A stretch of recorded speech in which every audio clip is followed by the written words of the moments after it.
জাজ্জল্যমান বাবা উপস্থিত, আগাগোড়া 5 হাতি বাবা আছে, এরপরও দেখা যায় আরেকজন উকিল বাবা সেজে সেখানে নাটক করতে যায় অনুমতি আনার জন্য। এই নাটক করা জায়েজ নাই, পরিষ্কারভাবে হারাম, পর্দাহীনতার কারণে। বিশেষ করে গায়রে মাহরাম কেউ যখন উকিল বাবা সাজে, ওই মেয়ে সারা জীবন তারে বাপ বাপ ডাকে, খানা খাওয়ায়।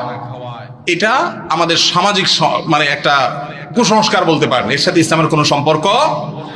যুবকরা বিয়েতে কোনো উকিল বাবা যেন না থাকে।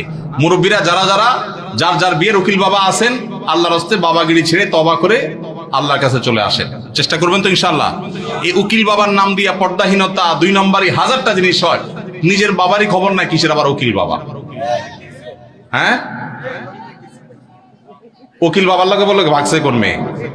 আল্লাহ মাফ করুক আমাদেরকে। ওই যে বেশরিয়তি কাজ করলে তো একটা না একটা অঘটন ঘটবেই।